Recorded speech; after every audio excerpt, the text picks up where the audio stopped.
ሰላም ለእናንተ ይሁን። እንደምን ሰነበታችሁ? እግዚአብሔር ይባርካችሁ። የእግዚአብሔርን ቃል ኦሪት ዘፍጥረት ከተቻለ በአዲሱ መደበኛ ትርጉም እንከፍታለን። ምዕራፍ 1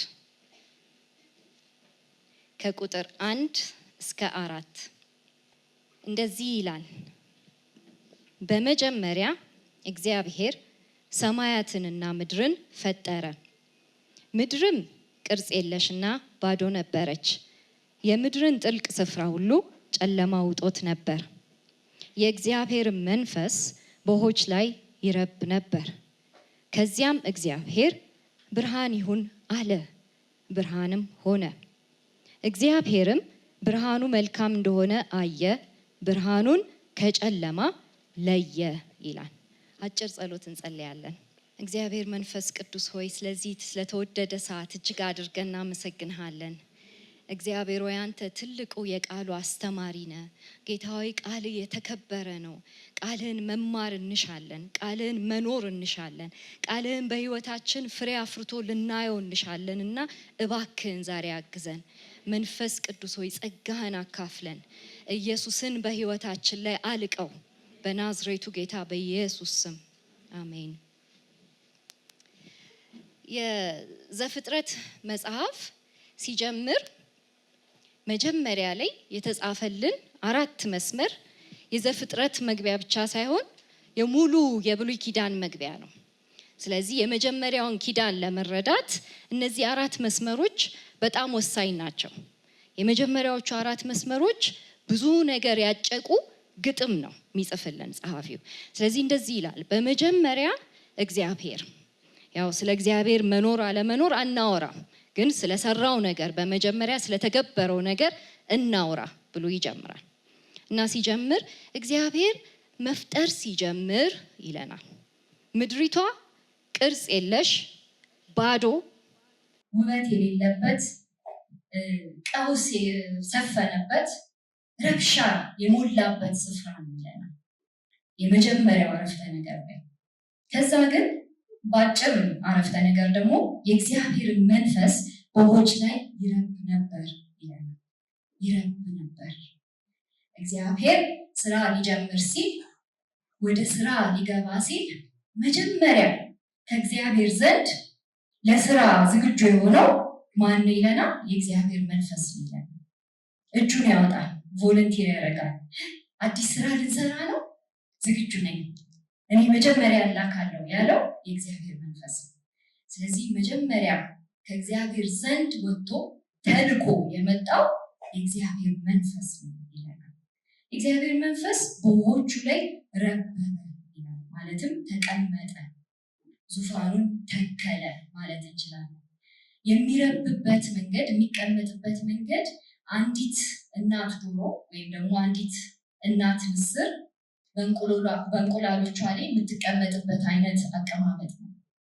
እንቁላሎቹ ሊፈለፈሉ ሲሉ በማንኛውም ሁኔታ ቢጨልም ወይ ብርሃን ቢሆን፣ ሙቀት ቢሆን፣ ቀዝቃዛ ቢሆን፣ በማንኛውም ሁኔታ ውስጥ እናቲቷ እንቁላሎቿ ላይ ከተቀመጠች እንደሚፈለፈሉ ታውቃለች። መፈልፈላቸው አይቀርም። ስለዚህ ምድረ በዳም ቢሆን እንቁላል ከጣለች ትቀመጥበታለች። በረዶ ቦታም ቢሆን እንቁላል ከጣለች ትቀመጥበታለች። ከተቀመጠች ቀጣዩ ምንድነው? ህይወት ይወጣል። ህያውነት መውጣቱ አይቀርም። ስለዚህ ለእንቁላሎቹ ህያውነት መገኘቷ በቂ ነው። በማንኛውም ሁኔታ ጨለማ ይሁን፣ ቅርጸ ቢስ ይሁን፣ ባዶ ይሁን፣ ጥልቁ ላይ የሰፈፈ ጨለማ ይሁን፣ ውኆቹ ቢጮሁ፣ ውኆቹ በቃ ይህን ቦታ አንለቅም ቢሉ የእግዚአብሔር መንፈስ ከተቀመጠ ወደ ህያውነት የሚለወጥ ነገር ይመጣል፣ አይቀርም። ስለዚህ የእግዚአብሔር መንፈስ መጀመሪያ ሲመጣ ቅርጸ ቢስ የሆነው ቦታ ላይ፣ ጨለማ የሆነው ቦታ ላይ፣ ጥልቅ የሆነው ቦታ ላይ፣ ማንም ሊደርስበት የማይችለው ቦታ ላይ ሄዶ ቁጭ ይላል። ይሄ መጀመሪያው ነው። በግጥም ውስጥ ጸሐፊው ሊያስተዋውቀን የሚፈልገው ደግሞ ሌላ ሁለተኛ እውነት አለ። ሁለተኛው እውነት ጨለማ፣ ጥልቅ፣ ቀውስ፣ ቅርጸ ቢስነት፣ ባዶነት የሚባሉ ትንንሽ አማልክቶች አሉ በመካከለኛው ምስራቅ። እነዚህ ትንንሽ አማልክቶች ይመለካሉ። ሁሉም በመካከለኛው ምስራቅ ያሉ ሀገራት ሁሉ ያውቋቸዋል። እነ ሱሜር፣ እነ ዩጋሪት፣ እነ ግብፅ የሚባሉ እነ ከነዓን የሚባሉ እነዚህ አማልክቶች ተዋግተው፣ እነዚህ አማልክቶች አስነጥሰው፣ እነዚህ አማልክቶች የሆነ ነገር አድርገው ነው የምናየው ዓለም የተፈጠረው ብለው ያምናሉ። ግን ጸሐፊው ሲጀምር አይደለም፣ እነዚህን አማልክቶች ቁጭ ያለባቸው የኛ አምላክ ነው፣ እግዚአብሔር ነው ብሎ ነው የሚጀምረው። ስለዚህ እውነት ነው ነበሩ ይለናል። እነዚህ ትንንሽ ጨለማ የሚባለው ሰፎ ነበር፣ ጥልቁን ተቆጣጥሮ ነበር። ይሄ የምናየውን ስፔስ ይዞት ነበር። እኔ ብቻ ነኝ እዚህ የምሰፋው፣ እኔ ብቻ ነኝ እዚህ የምነግሰው ብሎ ተቆጣጥሮት ሊቀጥል አስቦ ነበር ጥልቁ ስፍራ ላይ። ውሆች ደግሞ ሁሉን ነገር ውጠው ቁጭ ብለው ነበር። ግን ደግሞ በውሆች ላይ የተቀመጠ የእስራኤሉ አምላክ ነው፣ የእናንተ አማልክት አይደለም ያሸነፈው ብለው ደግሞ ይጀምራል። ስለዚህ የእግዚአብሔር መንፈስ ሰፎ ነበር ሲለን መዝሙር 29 ላይ እግዚአብሔር በማዕበሉ ላይ ዙፋኑን ተከለ ይለናል። ማዕበሎች የሚወክሉት ኃይል አለ፣ ጨለማ የሚወክለው ኃይል አለ። የዘፍጥረት ጸሐፊ ሲጽፍልን ጂኦግራፊውን ካወራልን ከጂኦግራፊው በስተጀርባ አንድ ስነ መለኮት አለው። የዘፍጥረቱ ጸሐፊ ስለ ባህር፣ ስለ ወንዝ፣ ስለ ማዕበል ካወራልን እነሱ የሚወክሉት መንፈሳዊ ሌላ እውነት አለ። ስለዚህ በዚህ ግጥም ውስጥ የሚነግራቸውን ነገር ተደራሲያኑ ይገባቸዋል። ማዕበሉ ላይ የእግዚአብሔር መንፈስ ተቀመጠበት ሲል አስገዛው እያለ ነው። አስገዛው፣ ለትዕቢተኛው ማዕበል ገደብ አበጀለት።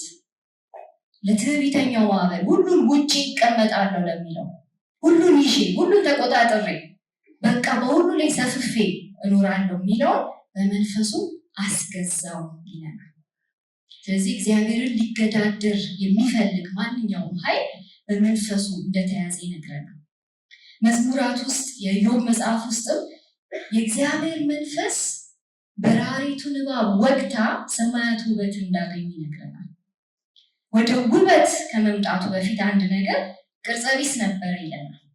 ቅርጽ ያበጀለት ውበት እንዲኖረው ያደረገው መጀመሪያ የእግዚአብሔር መንፈስ ነው። በዚህ አሰራር ነው ከአሁን በኋላ የእግዚአብሔር መንፈስ የሚቀጥለው ይለናል።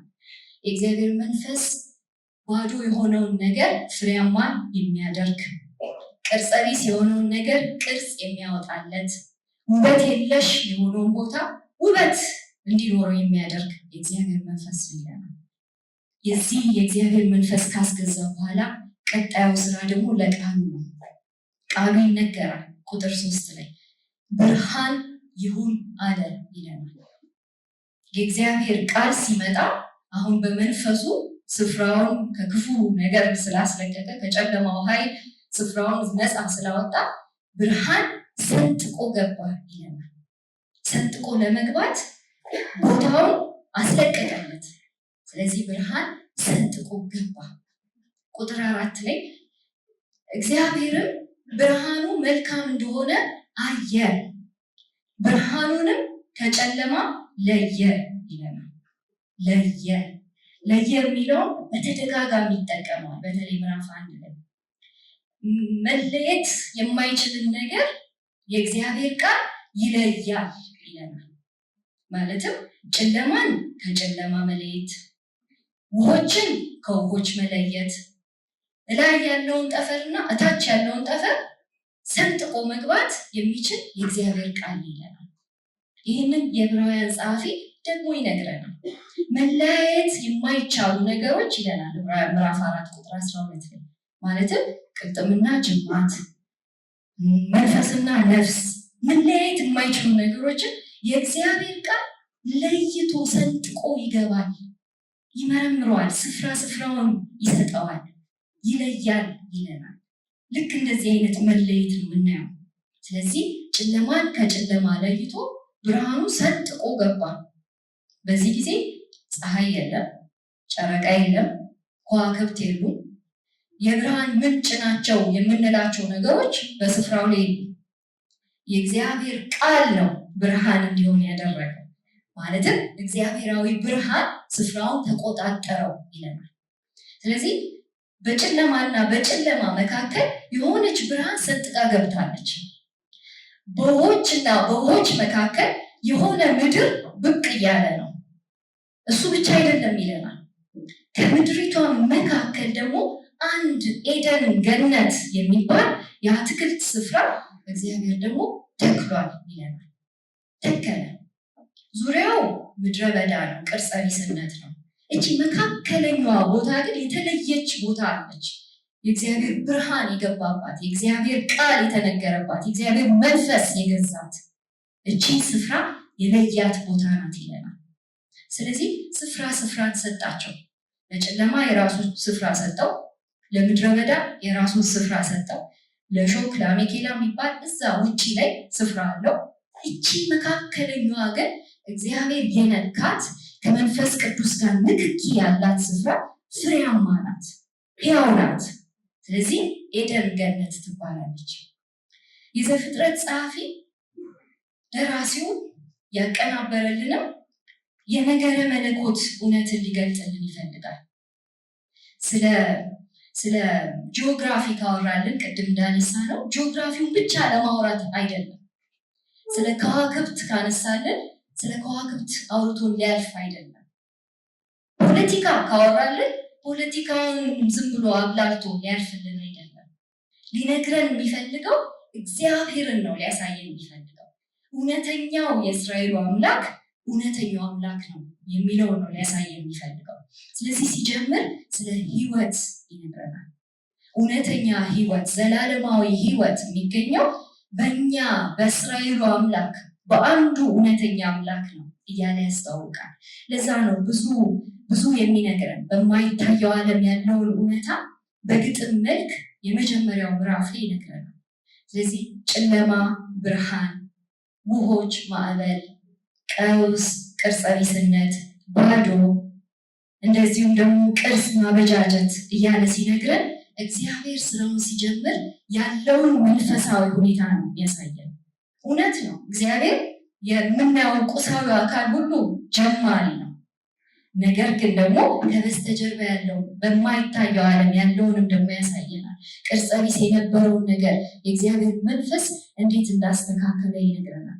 ስለዚህ እየቀጠለ ሲሄድ አንደኛ ቀን፣ ሁለተኛ ቀን፣ ሶስተኛ ቀን እያለ ይሄዳል።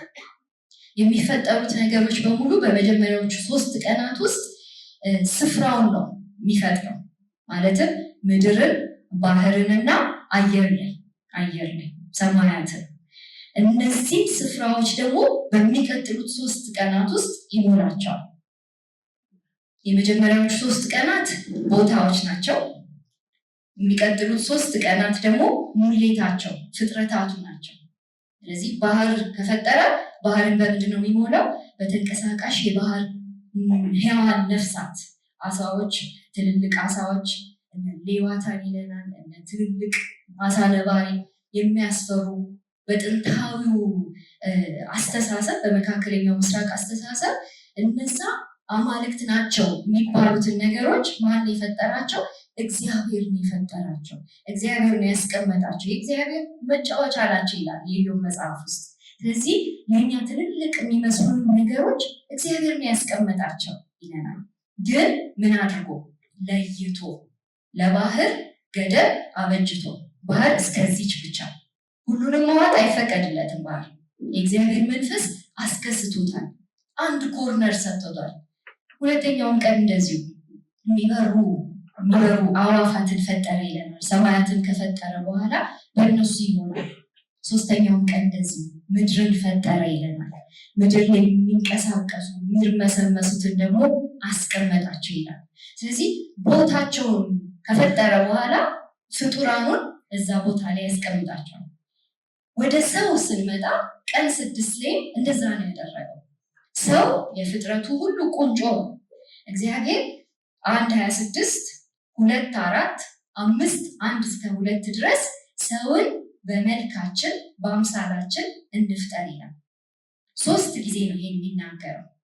በአምሳላችን በመልካችን እንፍጠር ይላል። ከዛ ወንድና ሴት አድርጎ ፈጠራቸው ይላል። አንዱ አዳም ሴት አዳምን ነው፣ ወንድ አዳምን ነው፣ እኩል ነው የፈጠራቸው ይላል። እግዚአብሔር በመልኩ በአምሳሉ ማለትም ስልጣንን ሰጥቷቸው እግዚአብሔራዊ ስልጣንን አካፍሏቸው ሰዎችን የት ወስዶ ያስቀምጣቸዋል? የፈጠረው ኤደን ገነት ውስጥ የሰነጠቀው ብርሃን የሰነጠቀው ቦታ ላይ በመንፈሱ ለይቶ ያስቀመጠው እዛ ቦታ ላይ ሰዎችን ያስቀምጣቸዋል። እዚህ ጋር አንዳንድ ምስሎችን ይዘናል። በመካከለኛው ምስራቅ አማልክት ሰዎችን የአትክልት ስፍራ ያሰሯቸዋል፣ ያስገነቧቸዋል። ስለዚህ የአትክልት ስፍራውን የሚተክሉት ሰዎች ናቸው። የፒራሚዱ ስዕል ካገኘው ለምሳሌ ፒራሚዶቹ ሲሰሩ ሰዎች የሚቀርጹበት አቀራረጽ ከላይ የአትክልት ስፍራ እንዲኖረው አድርገው ከፍታው ላይ የአትክልት ስፍራ አለው። በዛ አትክልት ቦታ ላይ አማልክቱ ወርደው ከሰዎች ጋር ህብረት የሚያደርጉበት ቦታ ነው እና ቤተ መቅደሱን የሚሰሩት የአትክልት ቦታው የሚተክሉት እርሻውን፣ ልፋቱን፣ ጡቡን በጣም በቃ የጉልበት ስራውን ሁሉ የሚሰሩት እነማን ናቸው? ሰዎች ናቸው። ሰዎች የአትክልት ቦታን ተክለው አማልክቱን ይማጸናሉ። ምን እንዳያደርጓቸው? እንዳይገሏቸው። በባርነት ለመኖር ራሳቸውን በፈቃደኝነት ይሰጣሉ። መስዋዕት ያመጣሉ፣ ይለፋሉ። እርሻ፣ ሰብል፣ ተክል፣ ላሞቹን፣ ከብቶቹን ሁሉንም ይዘው መጥተው ከአማልክቱ ጋር እንደው በቃ እንዳይቆጡ ብለው ይዘው ህብረት ለማድረግ ይጥራሉ። ግን እውነተኛ ህብረት አይደለም ያላቸው፣ የጌታና የባሪያ ህብረት ነው ያላቸው። ጌታና የባሪያ ግንኙነት። የኛ አምላክ ግን ይላል የዘፍጥረቱ ጸሐፊ እኛን አይደለም ያስተከለን፣ እርሱ ነው የተከለልን። ኤደን ገነትን ተከለና ከኔ ጋር ህብረት አድርጉ፣ በቃ ይህን ስፍራ ይህን ቤተ መቅደስ ተንከባከቡ፣ ካህናት ሁኑ፣ የንጉሱ ካህናት ሁኑ፣ ንጉሳችሁ ልሁን፣ አባታችሁ ልሁን። ልፋት የለውም፣ ላብ የለውም፣ ደም የለውም፣ ሀዘን የለውም። በህብረት በሰላም በእግዚአብሔር ህልውና ውስጥ መኖር ይሁንላችሁ አላቸው። ከዛ ቀጠለና ደግሞ አማልክቱ ብዙ የሚጭኑባቸው ነገር አለ። እግዚአብሔር ግን አንዲት ትእዛዝን የሰጣቸው ዘፍጥረት 2 ላይ ሲነግረን አንዲት ትእዛዝ አከናወነ፣ ፈጠረ፣ ጨረሰና ቁጥር 8 ላይ 2:8 ላይ በኤደን ገነትን ተከለ፣ የፈጠረውንም ሰው ከዚያ አኑረው። እንግዲህ ይህን ቤተ መቅደስ እኔ ነኝ የተከልኩት፣ ይህን ቤተ መቅደስ እኔ ነኝ የሰራሁት የገነባሁት። በዚህ ቤተ መቅደስ ውስጥ የኔ መንፈስ አለ። የኔ መንፈስ ያለበት ስፍራ ውስጥ ሕያውነት አለ፣ ህይወት አለ። ስለዚህ ከዚህ ሕያውነት እንዳትጎሉ አንድ ትእዛዝ ልስጣችሁ። አንዱ ትእዛዝ ምንድነው? ቁጥር 9 ላይ 2 አይነት ዛፍ አለ ይላቸው። የህይወት ዛፍ መልካምንና ክፉን የሚያስታውቀውንም ዛፍ ይለናል። ስለዚህ 2 ዛፍ ምንድነው ስራቸው? ከሁሉም መመገብ፣ ግን ከዚች ከአንደኛዋ ዛፍ አለመመገብ።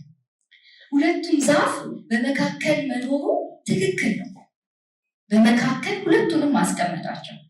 አንደኛው ዛፍ የህይወት ዛፍ ማለትም ሕያውነት ያለበት ዛፍ፣ ሁለተኛው ዛፍ ደግሞ የእውቀት ዛፍ አይደለም? የእውቀት ዛፍ ደግሞ ምንድነው? መልካምና ክፉን ለመለየት ያስችላል። ማለትም እኔ ለራሴ አውቃለሁ ካልኩ ከሱኛው ዛፍ ነው የሚቀነጥስ። እኔ ለራሴ እወስናለሁ፣ እኔ ለራሴ መወሰን እችላለሁ። ንጉስ አያስፈልገኝም፣ ጌታ አያስፈልገኝም፣ አስተዳዳሪ አያስፈልገኝም ካልኩ እዛኛው ዛፍ ጋር ነው የሚሄደው። ስለዚህ እግዚአብሔር ነገራቸው፣ እዚህኛው ዛፍ ጋር በፈቃዳችሁ በዚህ በተሰጣችሁ ነፃ ፈቃድ ሄዳችሁ ከወሰዳችሁ እሱ ሌላ አስተዳዳሪ ነው ያለው። ሌላ አስተዳዳሪ ማለትም ዘፍጥረት 1 ላይ የተዋወቅ ነው። ይሄ ጨለማ፣ ሞት፣ ቅርጸ ቢስነት፣ ውበት የለሽነት፣ እሾህ፣ አሜኬላ የሚባል አስተዳዳሪ አለው ይላቸው። ስለዚህ በውዴታ በፍላጎታችሁ እኔ እግዚአብሔርን ነው የምመርጠው ካላችሁ ከዚህ ከህይወት ዛፍ ጋር ብቻ የምትጣበቁት፣ ከእውቀት ዛፍ አትወስዱ። በፈቃዳችሁ ሄዳችሁ የወሰዳችሁ ቀን ግን ሌላው አስተዳዳሪ መጥቶ ያስተዳድራችኋል። በላያችሁ ላይ ሌላ ጌታ ሾማችኋል። ስለዚህ ያ ጌታ ሊወስዳችሁ ይችላል፣ ከዚህ ስፍራ ሊያወጣችሁ ይችላል ብሎ ያስረዳቸዋል። ይህንን ሰምተዋል። ሁለቱም እኩል ሰምተዋል። እኩል ስልጣን ተሰጥቷቸዋል። እኩል እምቢ የማለትን አቅም ሰጥቷቸዋል። ስለዚህ ይህንን እያደረጉ ቢኖሩ ጥሩ ነበር። ግን ዘፍጥረት 3 ይመጣል። ዘፍጥረት 3 ላይ የምንተዋወቀው የጥንቱ እባብ የሚለው ማለትም የራእይ መጽሐፍ የጥንቱ እባብ ይለዋል። ግን በየመጽሐፍቱ ይሄ እባብ አለ። በየታሪክ ውስጥ ይሄ እባብ አለ። ግብት ይላል፣ ጥልቅ ብሎ ይገባል። እግዚአብሔር ያስቀመጠው የለየው ስፍራ ላይ ሰው ከእግዚአብሔር ጋር ህብረት አድርጎ እንዲኖር አይፈልግም። ሰው በእግዚአብሔር ሕያውነት ውስጥ እንዲቀጥል አይፈልግም። ሰው ከእግዚአብሔር ጋር ያለውን ግንኙነት ሁልጊዜ የማበላሸት ዓላማ ያለው፣ ሁልጊዜ የመጥለፍ ባህሪ ያለው። ዘፍጥረት 1 ላይ በግጥም መልክ ስለዚህ ካራክተር አስተዋውቆናል። ምንድን ነው ይህ ካራክተር? እግዚአብሔር በሌሊት ላይ ጨረቃና ከዋክብትን ሰጣቸው፣ ሾማቸው ይላል። በቀን ላይ ደግሞ ትልቁ ብርሃን እንዲሰለጥን ሰጠውናል፣ ለፀሐይ ሰጠውናል። ይሄ አስትሮኖሚ ብቻ አይደለም፣ ከበስተጀርባው ስለ መንፈሳዊ ግዛትም እየነገረ ነው። እግዚአብሔር በመንፈሳዊ ዓለምም ልጆች አሉት እያለ ነው። በምድራዊ ዓለም በቁሳዊ ዓለም ልጆች ከመምጣታቸው በፊት በዛኛው ዓለም ልጆች አሉት። ልክ እንደ አዳም፣ ልክ እንደ ሔዋን በፈቃዳቸው የሚያገለግሉት። አይ አንተን ጌትነትን አንፈልግም ካሉ እነሱ በፈቃዳቸው ማመፅ ይችላሉ። ስለዚህ ታዛዥ ልጆች አሉት፣ የሚያምፁ ልጆች አሉት። ካመፁት ልጆች መካከል አንደኛው ተንኮለኛ ነው፣ አማጺ ነው፣ ያሳምጻል። ስለዚህ በዛኛውም ዓለም አሳምጿል፣ ተሳክቶለታል። እንደገና ደግሞ በዚህኛውም ዓለም ለማሳመጽ ይመጣል፣ ብዙ ጊዜ ደግሞ ይሳካለታል። ስለዚህ ያንን ነገር እናያለን፣ ይህን ፓተር እናያለን። አጽናፈ ዓለሙን እግዚአብሔር ሲፈጥር ከምድር አራዊት ሁሉ ይለናል። ከዱር አራዊት ነው ዘፍጥረት 3 ላይ።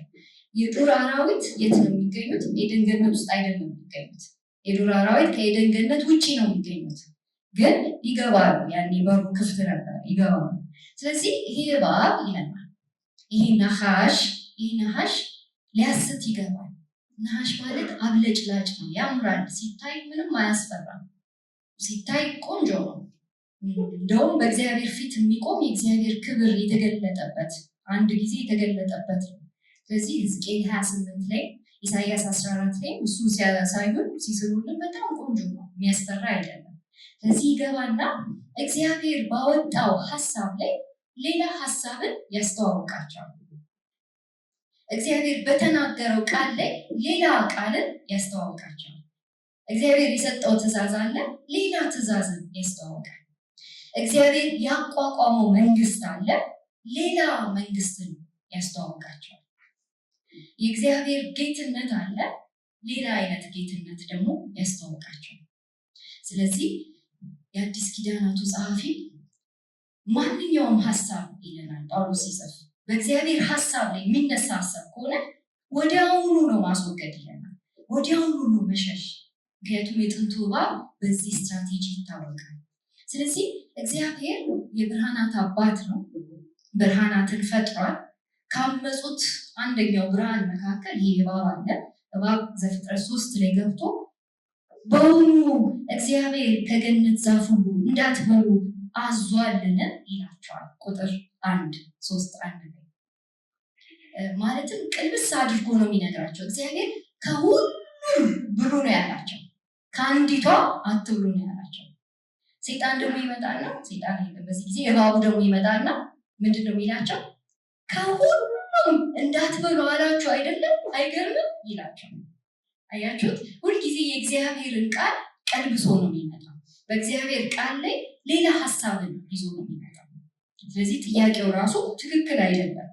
ሴቲቱ ትነግረዋለች፣ አይ በገነት ዛፍ ካለው ሁሉ እንበላለን፣ ነገር ግን በገነት መካከል ካለው ከዛፉ ፍሬ እግዚአብሔር ያለ እንዳትሞቱ ከእርሱ አትንኩትም ትላለች። ያው ይጨመራል፣ አትንኩትም የሚል አልነበረም ነበር። ስለዚህ እባቡ ምን ይላታል? ሞትን አትሞቱ፣ ከእርሷ በበላችሁ ቀን ዓይኖቻችሁን እንዲከፈቱ እንደ እግዚአብሔርም መልካምና ክፉን የምታውቁ እንድትሆኑ እግዚአብሔር ስለሚያውቅ ነው እንጂ ይላታል። እንደ እግዚአብሔር ትሆናላችሁ። ለራሳችሁ ምረጡ፣ ለራሳችሁ እኔ ያውቃለሁ በሉ፣ ለራሳችሁ ወስኑ። እናንተ ንጉሥ አያስፈልጋችሁ ነው እያላት ያለው። የሚያሳዝነው አሁንም እግዚአብሔር በተናገረው ነገር ላይ ሌላ ሀሳብ ነው የሚጨምረው። ማለትም እግዚአብሔር በመልካችን እንደ አምሳላችን ብሎ እንደ እግዚአብሔር አድርጎ ፈጥሯቸዋል። አዳምና ሔዋን እንደ እግዚአብሔር እኮ ነን ብለው ነው መመለስ የነበረባቸው። ኦሬዲ ነን፣ እንደ እግዚአብሔር ነን ነበር ምላሹ። ግን ቀና እንድትል ያደርጋል። ሴቲቱም ባለቤቷም እዛው ነበሩ። ከዛ ቁጥር 6 ለመብላት ያማረ እንደሆነ ለዓይንም እንደሚያስጎመጅ ለጥበብም መልካም እንደሆነ አየች ይላል። ማየት፣ መመኘት፣ ከዛ ደግሞ መውሰድ። አየች፣ ተመኘች፣ ወሰደች ይላል። ይሄ ቃል ይሄ ሐረግ በዘፍጥረት ውስጥ ሁሌ የሚደጋገም ሁል ጊዜ ይመጣል። በዘፍጥረት ብቻ ሳይሆን በብሉይ ኪዳን ታሪኮች ውስጥ ሁል ጊዜ ይሄ ሐረግ አይቀርም። ማየት ካለ መመኘት ይመጣል። መመኘት ካለ መውሰድ ይመጣል። ከመውሰድ በኋላ ደግሞ አመፅ ነው ያለው፣ ውድቀት ነው ያለው። ስለዚህ ካየች ከተመኘችና ከወሰደች በኋላ ባልየው እንደዚሁ ካደረገ በኋላ ራቁትነት ሲገባል ያለው የሆነ እግዚአብሔር የሸፈነበት ነገር ዞር ሲልባቸው እናያለን። እስከ ዛሬ ድረስ አይተፋፈሩም ነበር፣ አሁን ግን ተፋፈሩ ይለናል። አሁን ቶሎ ብለው ሮጠው የቅጠል ማለትም የበለስ ዛፍ ቅጠል ወስደው የሆነ ቀሚስ ሰፍተው ማገልደም ፈለጉ። ራቁትነታቸው ታያቸው ይላል።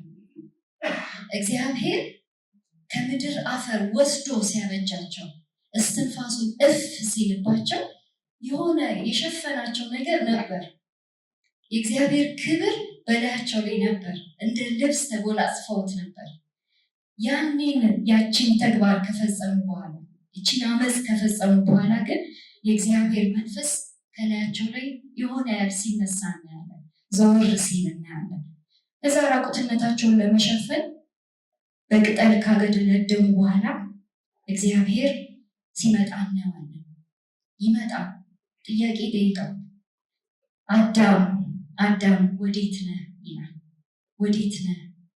ይሄ ጥያቄ እግዚአብሔር የት እንዳሉ ስለማያውቅ አይደለም። የት እንዳሉ ጠንቅቆ ያውቃል። የልባቸውን ሁኔታ ነው የሚጠይቀው።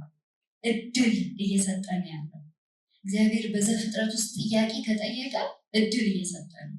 የምን እድል? የንስሐ እድል፣ የመመለስ እድል። አቅቶኛል አባ መልሰኝ የምንልበት እድል። አጥፍቻለሁ አባ፣ እንደዚህ አድርጌያለሁ አባ ይቅር በለኝ የምንልበት እድል። ያንን እድል አልወሰዱም። ያንን እድል አልተጠቀሙበትም። ሲጠየቅ አሁንም ደግሞ ሲጠይቀው ምን አደረግ ሲለው የኑዛዜውን ጊዜ ሰው ላይ የማላከክ ጊዜ ያደረገው እኔ አይደለሁም አንተ የሰጠኸኝ ይሏል። በተዘዋዋሪ እሱን ነው የሚከሰው።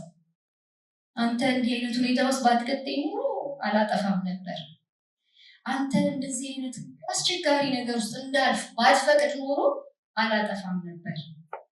ይደረድርለታል ብዙ። ከፈጠረው ነገር ሁሉ እግዚአብሔር ሰውን አይረግምም። ምዕራፍ 3 ላይ ሰውን አይረግምም፣ ምድርንም አይረግምም። አንድ ግን ራሱን እርግማን ውስጥ የጣለ እባብን እናያለን። እሱ ከመጀመሪያውም በአመፅ የተሞላ በእርግማን የተሞላ ነው። ስለዚህ አንተ ተለይተ በሆዴ እየተሳብክ ትሄዳለህ ይለዋል። አንድ ሐረግ በእኛም በጣም የሚገባን ሐረግ ይጠቀማል እግዚአብሔር። አፈር ትበላለህ ይለዋል። ለምን እንደዚህ እንደሚለው ታውቃላችሁ?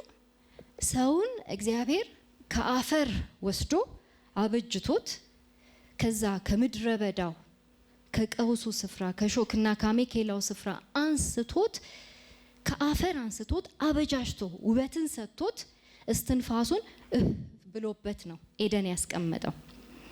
ያንን እስትንፋስ አሁን እግዚአብሔር ያስቀመጠበትን እስትንፋስ ተናጥቆ ይሄ እባብ ወደሱ ወደ አፈር ወደ ምድረ በዳ ወደ ሾክና አሜኬላ እንዲደባለቁ ፈቃዱ ስለነበር ነው። ስለዚህ እነሱ ከአፈር አይደባለቁም። ከአፈር የምትደባለቀው አንተ ነህ ብሎ ሲፈርድበት እናያለን። እባቡ ላይ ትልቅ እውነት አለው። ከአፈር ያወጣሁትን ሰው አፈር ውስጥ ገብቶ አይቀርም። ምን አደርጋለሁ አለ 3 ላይ አንድ መሲህን እልካለሁ። ወዴት? ከኤደን ወጥቶ እዛ አፈር የሚባለው ቦታ እሾክና አሜኬላ የሚያበቅልበት ስፍራ ምድረ በዳ ሄዶ አንድ መሲህ ከሴቷ የሚወጣው መሲህ ልጆቼን ይዞ ዳግመኛ ከአፈር እንዲወለዱ ይዟቸው ኤደን ገነት ይገባል ብሎ ይነግረዋል። ይገባል። አንተ ዘላለም አፈር ትበላለህ። እሱ ይመጣል አለው። መጥቶ ልጆቼን እቅፍ ድግፍ አድርጎ ይዟቸው ሲወጣ ትሞክራለህ እሱንም ከአፈር ለመደባለቅ። እዚህ ጋር ትነክሰዋለህ፣ ይሳካልሃል። ሰኮናውን ልትነክሰው ትችላለህ። ቴምፖራሪ የጊዜያዊ ቁስል ልታደርግበት ትችላለህ። እሱ የሚያደርስብህ ቁስል፣ እሱ የሚወጋበት አወጋግ ሃሌሉያ ጭንቅላትን ረግጦ ልጆቼን ይዞ ወደ ኤደን ገነት ይገባል አላቸው። ሃሌሉያ ሃሌሉያ። የእግዚአብሔር መንፈስ ይባረክ። አፈር ውስጥ ገብተን ተደባልቀን እንድንቀር ያላደረገ የእግዚአብሔር መንፈስ ሃሌሉያ።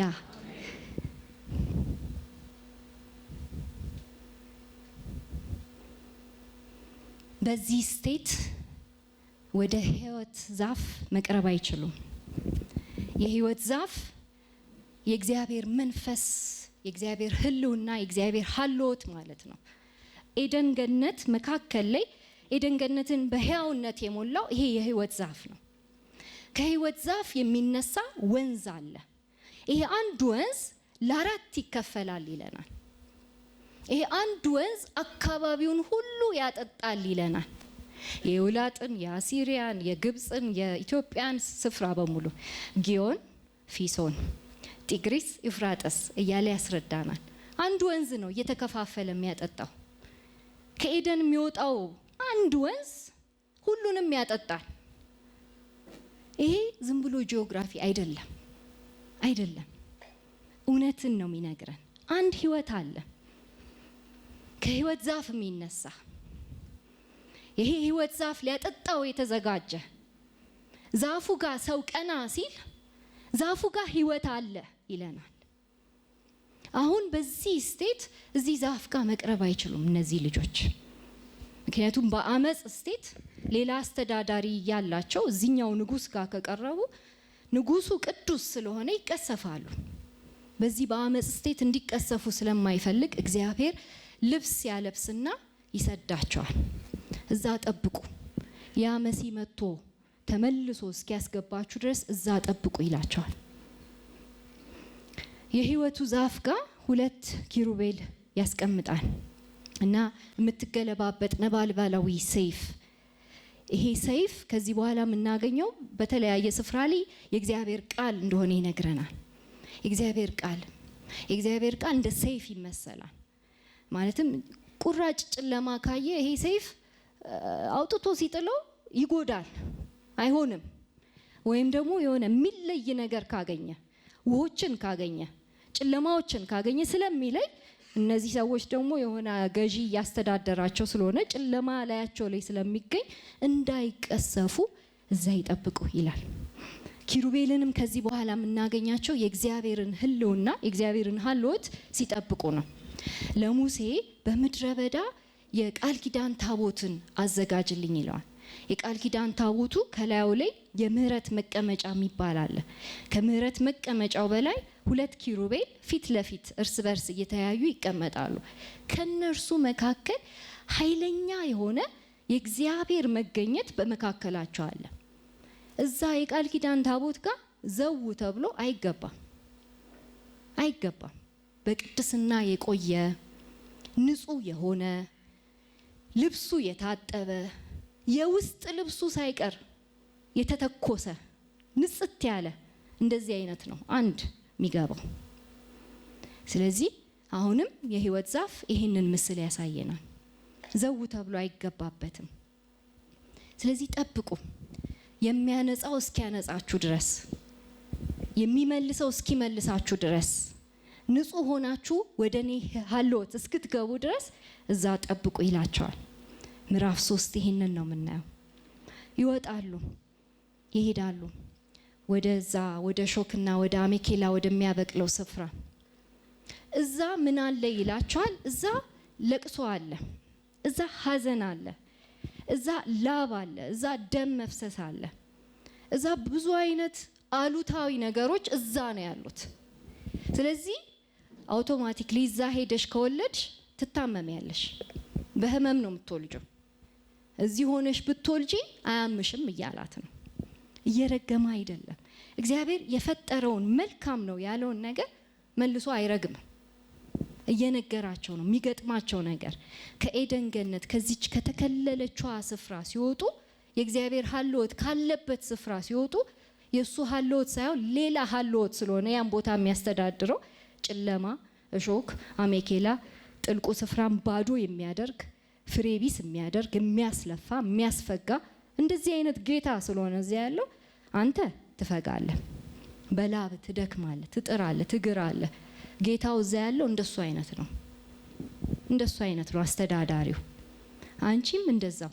አስተዳዳሪው ክፉ ነው፣ ያሳምማል፣ ያስለቅሳል፣ ሰላም አይሰጥም፣ ደስታ የለም። እዚያ ያለው አስተዳዳሪ እንደዛ ነው። ግን የሚወለደውን ጠብቁ ይላቸዋል። የሚወለድ አንድ አለ፣ እሱ የሚመልስ ነው ይላቸዋል። ምዕራፍ 4 ላይ ወለደች ይለናል። ቃየንን ወለደች እና ሰው ሁሉ አይኑን ወደ እርሱ ያዞራል። ዋው ቃየን ተወለደ፣ አንድ ወንድ ልጅ መላሻችን ይሆን ብለው ያዩታል። እንደው የሚያወጣን ይሆን፣ የሚመልሰን ይሆን፣ ወደ ሕያውነት የሚመልሰን ይሆን፣ ወደ ገነታችን ወደ ረፍታችን እንደው በመለሰን እያሉ አይናቸውን ጥለውበታል። የመጀመሪያ የተወለደው ቃየን ነው። ሁለተኛ ልጅ ተወለደ፣ አቤል።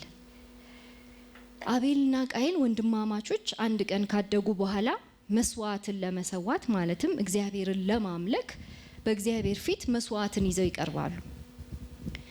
አቤል ያቀረበው መስዋዕት እጅግ የተመረጠ በኩር የሆነ የዕብራውያን ጸሐፊ ደግሞ ሲነግረን በእምነት የሚያቀርበው መስዋዕት ነው ይለናል። ዕብራውያን 10 ላይ በእምነት ይህን መስዋዕት ይዞ ቀረበ። ምናልባትም ከታሪኩ ፍሰት እንደምናየው ከዚህ ቀደም እግዚአብሔር ለእናትና ለአባቱ ያለበሳቸውን ቆዳ ሳያስብ አይቀርም። ያ የለበሱት ቆዳ፣ ያ የሚሸፍነው ቆዳ የሆነ እንስሳ ታርዶ ነው። ለመጀመሪያ ጊዜ ምንም ባላጠፋው የሆነ እንስሳ የታረደበት ሁኔታ ነው ምዕራፍ 3 ላይ ያየ ነው። ስለዚህ አንድ እንስሳ፣ ንጹህ እንስሳ ተወስዶ ታርዶ የሱ ቆዳ ተወስዶ ደም በደም የሆነው ቆዳው ተወስዶ እናትና አባቴ አልብሶ ነው ያወጣቸው። ምክንያቱም የወጡበት ስፍራ ምድረ በዳ ነው። ቅጠል አይችለውም ይህን ምድረ በዳ። የሰው የመሸፈን አቅም እዚህ ቦታ ላይ ምንም ስፍራ የለውም፣ ምንም አቅም የለውም። ስለዚህ እነሱ ያገለደሙትን ቅጠል ትቶ እግዚአብሔር እሱ የሰፋውን ቆዳ ነው ያለበሳቸው። ደም በደም ሆነው ነው የወጡት። ውይ ደም በደም ሆንኩ ሲሉ እግዚአብሔር ደም በደም ሆናችሁ ብትወጡ ይሻላችኋል ያላቸው ይመስለኛል። ደሙ ቢሸፍናችሁ ይሻላችኋል። የምትወጡበት ስፍራ እንዲህ አይነት ሽፋን ነው የሚጠይቀው፣ የደም ሽፋን። ስለዚህ አቤልም ይህን መስዋዕት በአይምሮ ትዝ የሚለው ይመስለኛል። ወሰደ፣ ንጹሑን በኩሩን አረደው፣ በእግዚአብሔር ፊት አቀረበው። አስታውሳለሁ ለእናትና ለአባቴ ያረክልኝን አስታውሳለሁ እያለ ነው ያቀረበለት። ቃየን በሌላዎች ለራሱ የሚያውቅ ይመስላል፣ የራሱን መንገድ የሚከተል ይመስላል። የመጀመሪያው ልጅ ነው። የመጀመሪያው ልጅ ማወቅ አለበት። በመጽሐፍ ቅዱሳችን ውስጥ የተሻለ ማወቅ አለበት አይነት አቀራረብ ነው የሚያቀርብልን። የመጀመሪያ የእግዚአብሔር ልጆች በላይ ያሉት የእግዚአብሔር ልጆች የተሻለ ማወቅ ነበረባቸው። ማመጽ ከነሱ አይጠበቅም ነበር፣ አመጹ። አሁንም የመጀመሪያው ልጅ ቃየን የተሻለ ማወቅ ሲገባው ምን ይለናል? ከወጡበት ምድር ማለትም ይሄ እሾክና አሜኬላ ከምታበቅለው ምድር እግዚአብሔር የገበሬ ጠላት አይደለም። እግዚአብሔር ገበሬም ነው እረኛም ነው። ገበሬዎችን ይወዳል። ስለዚህ ቃየን ገበሬ ስለሆነ አይደለም ያገለለው። ቃየን እንዲሁ ዝም ብሎ እፍስ አረገና እሾክና አሜኬላ ከምታበቅለው ምድር እንደ ነገሩ ይዞ መጣ ይለናል። የመጀመሪያውም አይደለም፣ የበኩራት የሚባለውም አይደለም፣ ምርጡም አይደለም። እንደ ነገሩ ሰብሰብ አድርጎ ተመለክ፣ ይኸው ቀረበልህ ይለዋል። ስለዚህ እግዚአብሔር የሁለቱንም መስዋዕት አየ፣ እኩል አየ። እኩል ኦፖርቹኒቲ ተሰጥቷቸዋል፣ እኩል እድል አላቸው። እኩል ግን ያን እድል ሲወስዱት አናይም። አንደኛው በእግዚአብሔር ፊት ራሱን ዝቅ አድርጎ ለእግዚአብሔር የሚገባውን መስዋዕት ሲያቀርብ እናያለን፣ አቤልን። ከዛ ቃየን ደግሞ ይህንኑ ካቀረበ በኋላ እግዚአብሔር ወደ አቤል መስዋዕት ተመለከተ ይለናል። ቁጥር 4 እግዚአብሔር ወደ አቤል መስዋዕት ተመለከተ፣ ወደ ቃየንና ወደ መስዋዕቱ ግን አልተመለከተም። ቃየንም እጅግ ተናደደ፣ ፊቱም ጠቆረ። እግዚአብሔርም ቃየንን አለው፣ ለምን ተናደደ? ለምንስ ፊት ጠቆረ? መልካም ብታደርግ ፊት የሚበራ አይደለምን? መልካም ባታደርግ ግን ኃጢአት በደጅ ታደባለች፣ ፈቃዷም ወደ አንተ ነው፣ አንተ ግን በእርሷ ንገስባት ይለዋል። ንገስባት። ጥያቄ እየጠየቀ ነው። አሁንም እግዚአብሔር ጥያቄ የሚጠይቀው ለምን እንደተናደደ ስለማያውቅ አይደለም። ያውቃል እግዚአብሔር። ፊቱ ለምን እንደጠቆረ ያውቃል እግዚአብሔር። ጥያቄ የሚጠይቀው አሁንም እድል እየሰጠ ነው፣ የንስሐ እድል። ይቅር በለኝ አባ፣ አዎ ቀናው እኮ ይቅር በለኝ አባ፣ አዎ አየሁትና እንደዚህ ሲሆን ተሰማኝ የሚልበት እድል አልወሰደውም። የአባትና የእናቱን ደገመው። እግዚአብሔር ይነግረዋል። በጣም ሲያስጠነቅቀው ምንድን ነው ያለው? ኃጢአት በደጅ ታደባለች ይለዋል። እቺ እባቧ በደጅ አለች። የጥንቱ እባብ ደጅ እየጠበቀህ ነው። ምንድን ነው ካንተ የሚጠብቀው? ዘር መሆን ነው፣ የሴቲቱ ዘር መሆን። ምን ማድረግ? እባቧ ላይ እግርህን ማድረግ። እሱ ነው ያንተ እድል። ንገስባት ሲለው እርገጣት እያለው ነው። እባብና ጊንጡን ትረግጡ ዘንድ ስልጣንን ሰጠኋችሁ የሚለው በዚህ አውድ ነው። ስልጣን አለን፣ ተሰጥቶናል። ኃጢአት ላይ አመፅ ላይ ኖ እያለን ጽድቅን፣ የእግዚአብሔርን ፍትህን፣ የእግዚአብሔርን ቅድስናን እየተናገርን እየኖርን እየተገበርን ስንሄድ ምን እያደረግን ነው? እባቧ ላይ እየነገስንባት ነው። ንገስባት እያለው ነው። አውሬ ነው። አውሬው ላይ ግን ስልጣን ተሰጥቷል። እንድትረግጠው ስልጣን ሰጥቻለሁ፣ አቅም ሰጥቻለሁ፣ ጸጋ ሰጥቻለሁ። በቃ እቺ አንድ መልስ ከሰጠው ተወክቶ ነው የሚሄደው አለው። አልወሰደውም። ይሄን እድል ቃየን አልወሰደውም። እንዳልወሰደው ይነግረናል የዘፍጥረቱ ጸሐፊ ቁጥር 9 ላይ ወንድሙን ጠራው፣ ና ሜዳ እንሂድ ይለዋል። ሲገለው ማንም ሰው እንዳይሰማው የሚሆንበት ስፍራ ላይ ወስዶ ገደለው፣ ወንድሙን ገደለው። ስለዚህ ይሄ አዳኝ ይሆናል የተባለው 1/4 የሚሆነውን የህዝብ ፖፑሌሽን ጨረሰው። መላሽ ይሆናል የተባለው እንኳን ሊመልስ አጎደለ። ስለዚህ እሱም አይደለም ይለናል የዘፍጥረት ጸሐፊ፣ ቃየንም አይደለም መላሹ። ሌላ ወንድ ልጅ መጠበቅ አለብን፣ ሌላ ወንድ ልጅ እስኪወለድ ማየት አለብን ይለናል። በዚህ ሂደት እግዚአብሔር ቃየንን አልፈረደበትም፣ በሞት አልቀጣውም። የሚገርማችሁ እግዚአብሔር ከሞት ሲያስመልጣቸው ነው እንጂ የምናየው፣ የሞት ጎዳና ውስጥ የገቡትን ገፍትሮ ሲያወጣቸው ነው እንጂ የምናየው፣ ሲፈርድባቸው ሲለቃቸው አናይም። ስለዚህ ሞት እየገሰገሰ ነው። ሞት በሱ ጎዳና ላይ የሚገቡትን ለማዋጥ ዝግጁ ነው። ልክ በሱ ጎዳና ላይ አምፀው ከእግዚአብሔር መንግስት ወጥተው ከኤደን ገነት ወጥተው የሚገቡትን ቅርጭም አድርጎ መብላት ይችላል ሞት። ግን እግዚአብሔር ምን ያደርጋል? ግፍትር አድርጎ ያወጣቸዋል ከሞት ጎዳና። ሞት እየቀጠለች ነው፣ የምትውጠውን ፈልጋ ትሄዳለች፣ ትገሰግሳለች። ሞት የሚያርፍበት አንድ ወንድ ልጅ አለ። ያ ሁሉ ሞት ተጠራቅሞ የሚያርፍበት ወደፊት አንድ አለ።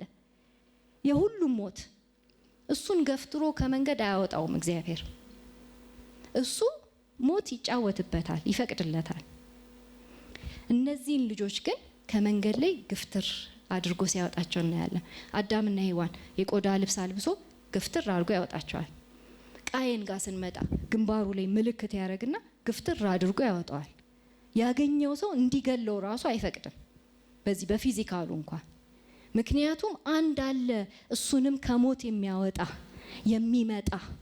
ስለዚህ እሱን ይጠብቅ እንጂ አይሙትብኝ አለና ምልክት አድርጎ ሌላ ከተማ ይወስደዋል።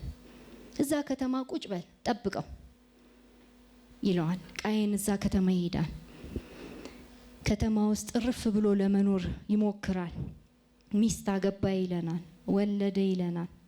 የሚዘረዝራቸው የቃየን ልጆች ስም ያ የሚወለደውን ወንድ ልጅ የሚመስሉ አይነት ናቸው። የሚመስሉ አይነት ግን አይደሉም። ለምሳሌ ምዕራፍ 4 ላይ ከቁጥር 17 እስከ መጨረሻው ድረስ ቃየን ሄኖክን ወለደ፣ ሄኖክ ኢራድን ወለደ፣ ኢራድ መሁያልን ወለደ፣ መሁያል መቱሳኤል፣ መቱሳኤል ላሜ፣ ላሜ ያባል፣ ዩባል፣ ቱባል ቃየን የሚባሉትን ወለደ ይለናል። እነዚህ ስሞች በሙሉ ምዕራፍ 4 ላይ ያሉ ስሞች በሙሉ ምዕራፍ 5 ላይ በጣም በተመሳሳይ አይነት ስም ይገለጻሉ። ምዕራፍ 4 ላይ የቃየን ልጆች ናቸው። ምዕራፍ 5 ላይ የሴት ልጆች ናቸው።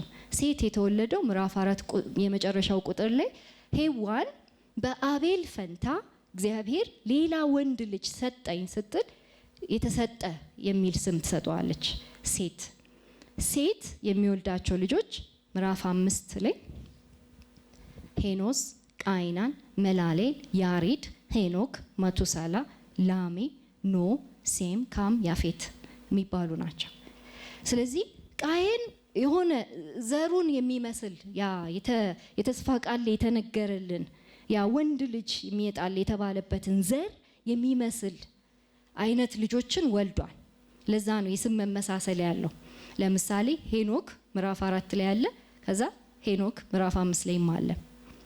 መሁያል ይለናል 4 ላይ፣ መላልኤል ይለናል፣ ኢራድ ይላል 4 ላይ፣ ያሬድ ይላል 5 ላይ። ላሜ የሚባል አመፀኛ ሰውዬ አለ 4 ላይ፣ ላሜ የሚባል ጻድቅ ሰው አለ 5 ላይ። የዘፍጥረት ጸሐፊ ሆነ ብሎ ነው ትይዩ በሆነ ምዕራፍ እኩል የሚያስቀምጥልን። ይሄኛው የቃየን ጄኔሬሽን የመረጠው የእውቀት ዛፍ የሚባለውን ነው። የእውቀት ዛፍ የሚባለውን መርጦ በራሱ ቴክኖሎጂ፣ በራሱ እውቀት፣ በራሱ ምርጫ እኔ ያውቃለሁ ለራሴ የሚል ራስ በራስ የሚያስተዳድር ጄኔሬሽን ነው። እንዲህ አይነት ትውልድን ይለናል። ግን ደግሞ አለ የእግዚአብሔርን ፈቃድ የሚያገለግል ቤተሰብ ደግሞ አለ ይለናል። 5 ላይ ያስተዋውቀናል። እነዚህ እውነተኛው ላሜ፣ ሄኖክ፣ ሄኖስ፣ ኖህ የሚባሉ ስሞች አንድ አይነት ነው ትርጉማቸው። እረፍት፣ ማረፊያ፣ እረፍቴ፣ ማረፊያዬ እንደማለት ነው። ስለዚህ እነዚህ ስሞች ያለባቸው ሰዎች እውነተኛ እረፍት የሚያመጡ ናቸው። ወደ ኤደን ገነት ወደ እረፍት የሚመልሱ ናቸው ይለናል። ስለዚህ 5 ላይ ያለው ላሜ ከህይወት ዛፍ የተመገበ ነው። 5 ላይ ያለው ያሬድ ከህይወት ዛፍ የተመገበ ነው ይለናል። እነዚህኛዎቹ ጀነሬሽኖች መልካም የሚባለው ጀነሬሽን ነው ይለናል። ለዛ ነው ሄኖክ አካሄዱን ከእግዚአብሔር ጋር አደረገ ይለናል። የሱ ዘመን ከእግዚአብሔር ጋር ለመሄድ የሚያስችል ሳይሆን እባቧ ላይ ነክሶባት ነው እያለን ያለው። ነክሶባት ነው። እባብ ሳይኖር ቀርቶ አይደለም። እባብ ሞልቷል። እንደውም በዛ፣ ክፋት በዛ። ክፉ በጣም የሚሰሩ በአካባቢው ላይ መዓት አሉ። ሄኖክ ግን ይለናል ምዕራፍ 5 ላይ አካሄዱን ከእግዚአብሔር ጋር አደረገ፣ ከህይወት ዛፍ ተመገበ፣ ከኤደን ገነት አልወጣም። በጣም የኤደን ገነት የእግዚአብሔርን ነገር ከመመኘቱ የተነሳ እግዚአብሔር ምን አረገው? ወሰደው እላይኛይቱ ኤደን ገነት ላይ። በቃ አንተማ መሄድ ነው ያለብህ፣ ስራህን አገባዳሃል ብሎ ወሰደው። አልተገኘም ይለናል። ሞትን ሳያይ በእምነት ተወሰደ ይለናል የዕብራውያን ጸሐፊ። ስለዚህ ሄኖክ ተወሰደ። ለሄኖክ እግዚአብሔር የነገረው እውነቶች አሉ እዚህ ዘፍጥረት ላይ የማናገኘው በኋላ ላይ የምናገኘው። ሄኖክን ምን አለው እግዚአብሔር? አንተ የምትወልደው ልጅ አለ፣ ማቱሳላ ይባላል። ማቱሳላ ማለት ከሁለት ቃል የመጣ ስም ነው። ሞት ሳላ ማለትም እሱ ሲሞት ይሆናል። ያንተ ልጅ ሲሞት የሚሆን ነገር አለ። ያንተ ልጅ ሲሞት የኔ መንፈስ ክፋት በነገሰበት ምድር ላይ ሊቆይ አይችልም። የኔን መንፈስ ገፍተው ያወጡታል። ስለዚህ የኔ መንፈስ ከፍ ይላል፣ ከሰው ይለያል። የኔ መንፈስ ሲለይ ደግሞ መንፈሴ የያዘው ነገር ሁሉ በቃ ይለቀቃል። ማለትም ዘፍጥረት 1 ላይ የእግዚአብሔር መንፈስ ምንን ይዞልናል? ውሆችን ይዞልናል አይደል? አስገዝቷቸዋል። ማዕበላቸውን ሁሉ ለትዕቢተኛው ማዕበል ገደብ አበጅቶ ይዟቸዋል፣ ተቀምጦባቸዋል። የእግዚአብሔር መንፈስ ሲነሳ መጀመሪያ የሚለቀቀው ምንድን ነው? ውሆች ናቸው አይደለ? ውሆች ስልጣን ያገኛሉ ምድሪቷን ሁሉ ለማዋጥ። ጨለማም ስልጣን ያገኛል ምድሪቱን ሁሉ ድጋሚ ለማዋጥ። ስለዚህ ገፍተው ዘፍጥረት 6 ላይ የእግዚአብሔር መንፈስ ትቶ ይሄ የሚሄድበት ክፍል ነው።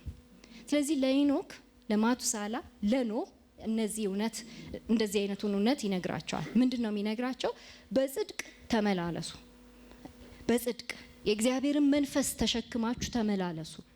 እቺ ጻድቅ የሆነችዋን ነፍሳችሁን አስጨንቃችሁ እባቡን እየረገጣችሁ ተመላለሱ ይላቸዋል። ለላሜም ይሄን ነው የነገረው። ላሜ እረፍት ባንተ ጊዜ ሳይሆን የሚመጣው አንተ በምትወልደው ልጅ ጊዜ፣ በኖህ ጊዜ እረፍት ይመጣል። የሆነ እረፍት አስተዋውቃለሁ። ኖህ በሚወለድበት ጊዜ የሚከሰት ነገር አለ። የኔ መንፈስ ከሰው ጋር አይታገልም።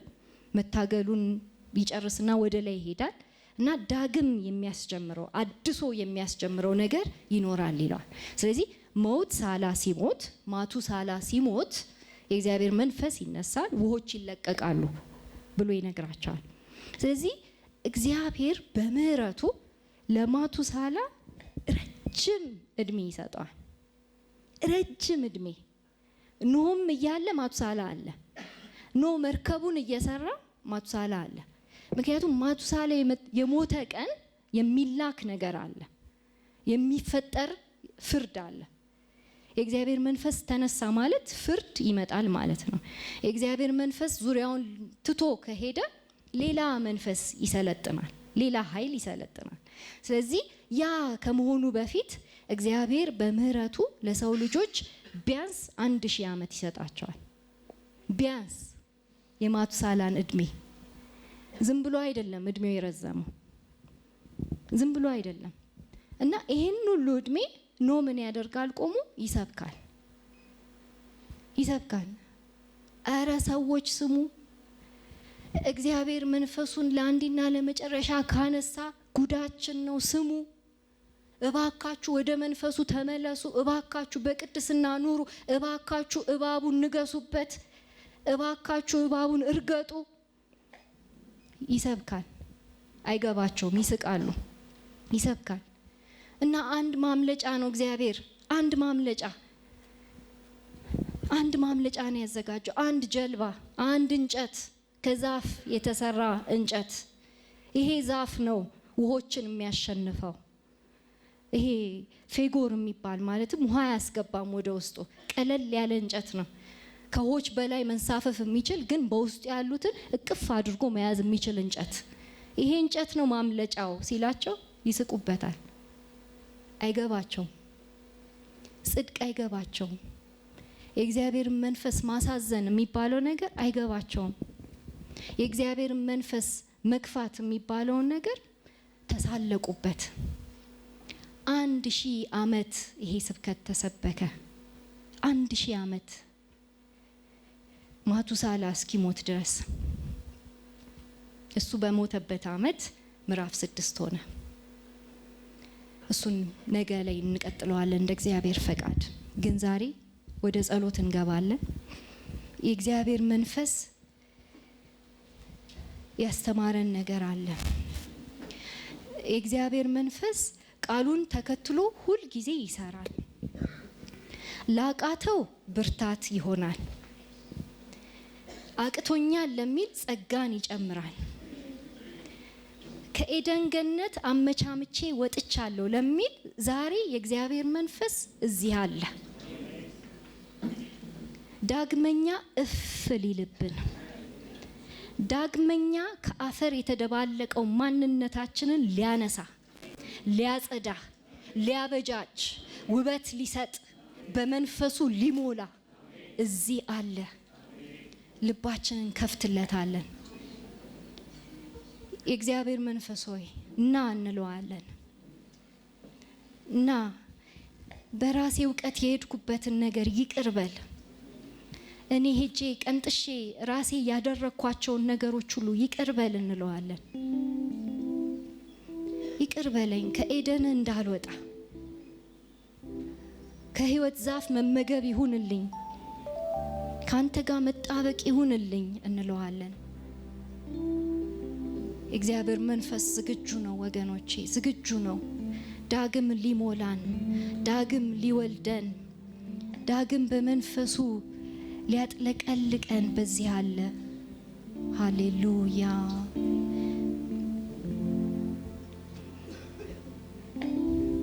የመሲሁ ተከታዮች ሊያረገን፣ ያ የመለሰን መሲሁ፣ ያ ሰኮናውን የተነከሰው መሲሁ እሱን እንድናከብር ሊያደርገን በዚህ አለ። መሲሁን በላያችን ላይ ሊሾም በዚህ አለ። እንፍቀድለት። ሙላይን፣ ተቆጣጠረኝ፣ ግዛኝ እንበለው። ከመንፈስ ወዴትም አልሂድ እንበለው። ሃሌሉያ።